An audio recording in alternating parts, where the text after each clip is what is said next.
He says, with 3 steps, you're in paradise. The first step is to renounce the world. The second step is to renounce the hereafter.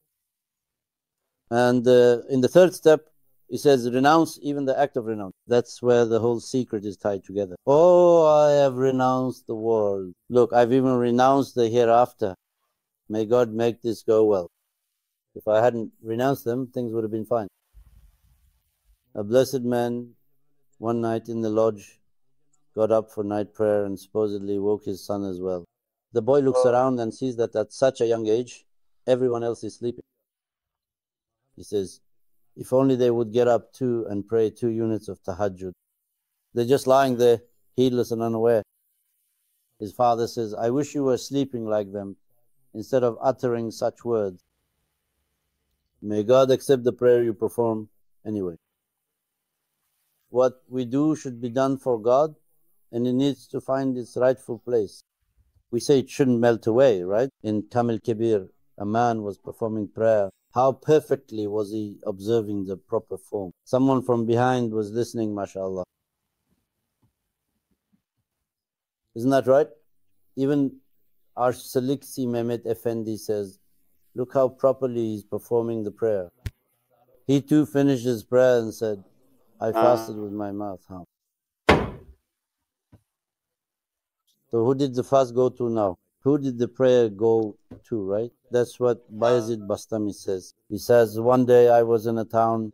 He says, I didn't know anyone, so I thought I'd sleep in the mosque. He says, the Imam invited me, but I didn't go. Everyone else went.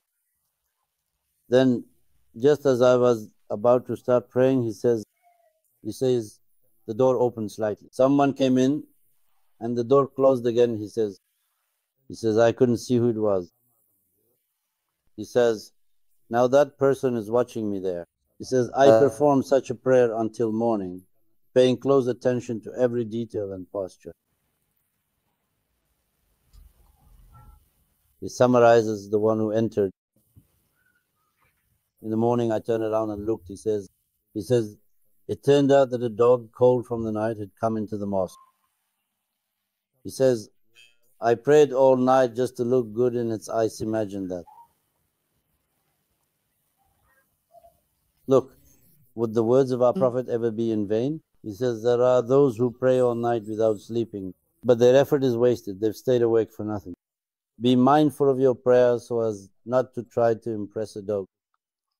There are those who fast all day long, but their effort is wasted, they've just gone hungry for nothing. The Prophet says, look, this is not me saying itif, we tie an animal to a tree and don't give it any food until evening.